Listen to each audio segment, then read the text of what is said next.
श्री कृष्ण ने अर्जुन की आंखें खोली तो ज्ञान देके ही खोली, कोई ऐसे छड़ी नहीं घुमाई कि वो एकदम से जागरूक हो गया। तो ज्ञान देने को टाइम लगता है मेरे भाई। तो श्री कृष्ण ने लंबी चौड़ी गीता बोली, उसके इतने अध्याय बन गए।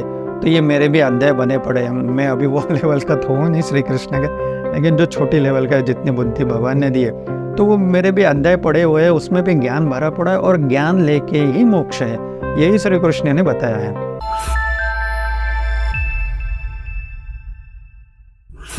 नमस्कार दोस्तों, लास्ट वीडियो में हमने देखा कि टाइम इज़ रनिंग आउट, समय आपके हाथ से कैसे फिसल रहा है और क्यों जल्दी है हमें अध्यात्म की तरफ बढ़ने की। तो इसी का ये सेकंड पार्ट है और बहुत अच्छा क्लैरिटी इसमें मिलेगा और एक्चुअल उस उपाय क्या करना चाहिए उसमें जस्ट मैंने थोड़ा सा हिंट दिया था पार्ट 1 में। ये पार्ट 2 में थोड़ा हम ज़्यादा डीप में जाएंगे। तो अभी कुछ चीज़ें वहाँ पे मैं एक्सप्लोर नहीं कर पाए, वो मैं यहाँ पे कर देता हूँ। जो हमें लगता है ना कि हम 30-35 में सब फिट है, बढ़िया है, तो क्या होता है कि फिज़िकल प्रॉब्लम्स चालू हो जाते हैं धीरे धीरे। फिज़िकल प्रॉब्लम्स में 2 टाइप के रहते हैं, कुछ माइनर लेवल के रहते हैं, कुछ मेजर लेवल के रहते हैं। माइनर लेवल के प्रॉब्लम्स क्या आएंगे, जैसे जैसे एज बढ़ेगा फिर आपके घुटने दर्द करने लग जाएंगे, पीठ में दर्द होगा, गर्दन में दर्द होगा, या और थोड़ा आगे चले जाएंगे तो क्या होगा कि आंखों की रोशनी धुंधली हो जाएगी, कुछ दिखाई नहीं देगा, याददाश्त कमज़ोर हो जाएगी। तो मतलब छोटी छोटी चीज़ें याद नहीं रखेंगे, वो थोड़ा एक मेंटल डिप्रेशन सा आ जाता है। तो वो स्टेज में आप क्या मेडिटेशन करोगे, मतलब सब बिगड़ जाते हैं ना कंडीशंस, और डाइजेशन बिगड़ जाता है और क्या क्या बीमारी लग जाती है, डायबिटीज़ निकल गया, ब्लड प्रेशर निकल गया, सब अच्छे। समझो आप 40 में हो, अचानक से ब्लड टेस्ट अपने रूटीन करवाए और उसमें निकला आप डायबिटीज़ है, आपको ब्लड प्रेशर है, डॉक्टर ने गोली चालू कर दी, ठीक है, लाइफ अचानक से चेंज हो जाती। या चलो आप अच्छे खासे हो, लेकिन अचानक से कुछ रात में पैरालिसिस का अटैक आ गया, अगली सुबह आप paralysed, how body is not working properly, आधा शरीर को प्रॉब्लम हो गया, एक रात में ज़िंदगी बदल दी। हो जाता है, ऐसे केसेस आपने भी देखे होंगे। या आप अच्छे खासे हो, आपकी कुंडली अच्छी है, समझो ग्रह अच्छे, लेकिन आपके वाइफ को कुछ बीमारी निकल जाए, सब अच्छा चल रहा है संसारिक, मतलब गृहस्थ श्रम आपका गृहस्थी अच्छी चल रही थी और अचानक से वाइफ को समझो कैंसर डिटेक्ट हो गया या कुछ अलग बीमारी डिटेक्ट हो गए, है ना, या ब्रेन ट्यूमर या कुछ भी, मतलब बोल नहीं सकते, बीमारियाँ तो सैकड़ों प्रकार की आपको पता है, इतनी बड़ी बुक्स रहती बीमारियों की, क्या हो जाए पता नहीं, वो सब मतलब खेल है सब। तो कब क्या डिटेक्ट हो जाए आपको पता नहीं, ये एक चीज़ हो गई फिज़िकल लेवल की। दूसरी बात, चलो आप अच्छे, वाइफ अच्छी है, लेकिन जो पेरेंट्स आपके साथ में उनको कुछ हो जाए, या आजू बाजू मतलब कोई रिश्तेदार जो आपके ऊपर डिपेंडेंट है वो अगर बेड रिडन हो जाए, वो मतलब बेड को चिपक जाए, कुछ भी वजह से हो, कैंसर हो सकता है या दूसरी बीमारियाँ हो सकती, पैरालिसिस या अपाहिज हो गए, है ना, आपको मतलब ये भी हो सकता है कि आज आप भले चंगे, कल को अचानक से एक्सीडेंट हो गया, कुछ हो गया, तो आपको बैसाखी लेके चलना पड़ रहा है, चेंज हो गई ज़िंदगी, जॉब छूट गया, फाइनेंशियल स्टेबिलिटी सब ख़त्म, ऐसा भी हो सकता है। या जो बेड रिडन आदमी है वो क्या है कि सामने घर में पड़े रहते हैं, लेटे रहते, तो क्या होता है कि प्रति क्षण प्रति सेकंड हमारा एनर्जी वहाँ पे खींची चली जाती। तो वो स्टेज में अगर मैं किसी ऐसे आदमी के पास जाता हूँ और उसको बोलता हूँ कि भाई ये मोह माया है, ज़्यादा इसमें मत अटक, सेवा कर ले तो उनके, लेकिन अपना भी खुद का देख, अध्यात्म उन्नति, तो वो मेरे को बोलेगा कि भाई तू पागल हो गया, मेरे घर में ये कंडीशन है, मेरी माता को ऐसा हुआ है, माता जी को, मेरे मम्मी को, या मेरे पापा को, या मेरे इसको, या मेरे वाइफ को, या मेरे बच्चे को, ये वो इतना बीमार है, बेड रिडन है, और तू मेरे को बोल रहा है कि भगवान की माला जपो और ये करो। पहले तो बाहर निकल, पहले मेरे को धक्के मार के बाहर निकाल देगा। उसमें उनकी गलती है नहीं, क्योंकि एनर्जी खींच लेता है, ये जो बीमारी है ये मोह माया बनी है उसके लिए कि कोई अच्छा समझाने आए भी है ना तो उसको भी वो एंटर नहीं करने देते।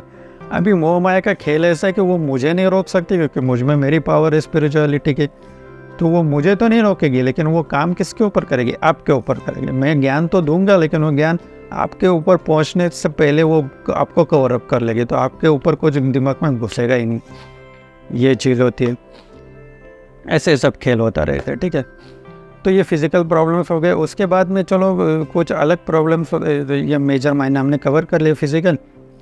उसके बाद रहते हैं इमोशनल प्रॉब्लम।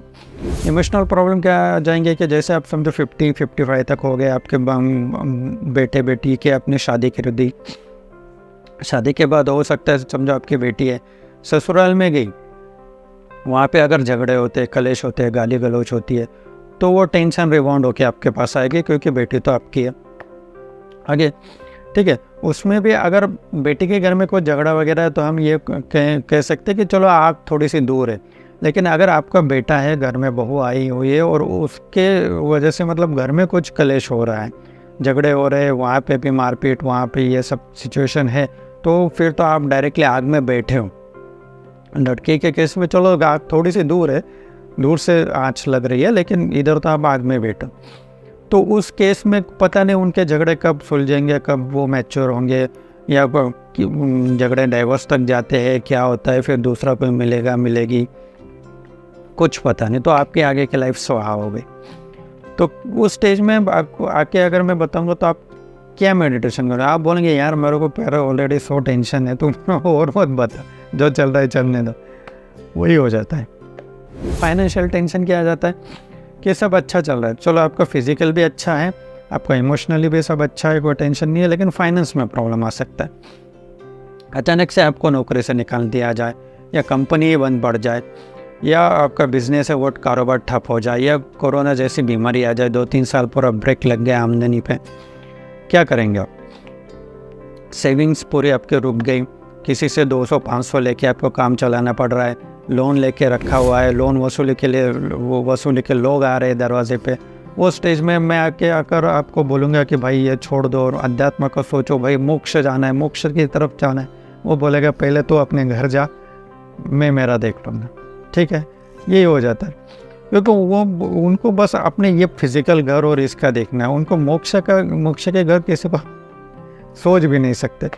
तो यही मैं चीज़ बोल रहा हूँ कि अभी सब फिट है ना, अभी सब कंडीशंस अंडर कंट्रोल है ना, आपके 30-35 में हेल्थ अच्छा है, फाइनेंशियल आप स्टेबल है, मेंटली स्टेबल है, सब मम्मी पापा सब साथ में है।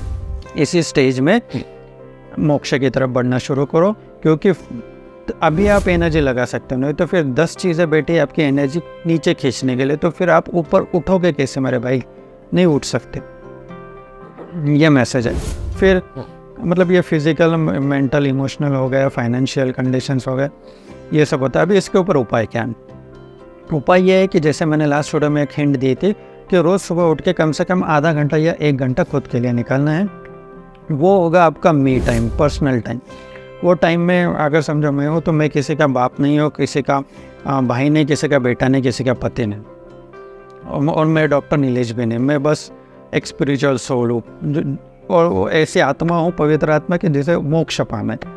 और ये आप सबको अपने लिए इमेजिन करना है, आपको भी ऐसे ही बोलना है, ठीक है। वो टाइम में मेरे को किसी का डिस्टर्बेंस नहीं चाहिए, मतलब मैं खुद के लिए खुद को काम करना है, खुद के ऊपर। तो करेंगे क्या? तो उस टाइम में आप थोड़ा सा ब्रीदिंग करिए, थोड़ा मेडिटेशन कीजिए। और ये जो मेरे वीडियोस डले हुए हैं ना, लगभग 60-65 प्लस हो गए हैं, तो उनको देखिए, क्योंकि ये ज्ञान से ही हम मोह माया को काट सकते हैं, ठीक है। कोई ऐसा जादू चमत्कार से नहीं। श्री कृष्ण ने अर्जुन की आंखें खोली तो ज्ञान देखे खोली, कोई ऐसे छड़ी नहीं घुमाई कि वो एकदम से जागरूक हो गया। तो ज्ञान देने को टाइम लगता है मेरे भाई। तो श्री कृष्ण ने लंबी चौड़ी गीता बोली, उसके इतने अध्याय बन गए, तो ये मेरे भी अध्याय बने पड़े हैं। मैं अभी वो लेवल का तो हूँ नहीं श्री कृष्ण का, लेकिन जो छोटी लेवल का जितनी बुद्धि भगवान ने दी है, तो वो मेरे भी अध्याय पड़े हुए हैं, उसमें भी ज्ञान भरा पड़ा है, और ज्ञान लेके ही मोक्ष है, यही श्री कृष्ण ने बताया है, यही तरीका है। कोई बोलता है मैं आपके सिर पे हाथ रख दूंगा, इधर आज्ञा चक्र दबा दूंगा और अचानक से कुंडली जग जाएगी, ऐसा नहीं होता है, ये कलयुग में तो नहीं पॉसिबल, ठीक है। तो ये वीडियोस आप देखिए, उससे ज्ञान एक्सप्लोर कीजिए, उस पर चिंतन मनन कीजिए, नोट्स निकालिए, तो धीरे धीरे आपकी दृष्टि बदल जाएगी, और फिर एक्शंस बदल जाएंगे, फिर एक्शन के हिसाब से आपको मोक्ष भी मिल जाएगा। कैसा लगा ये वीडियो? कमेंट कीजिए, मुझे बताइए। Thank you so much.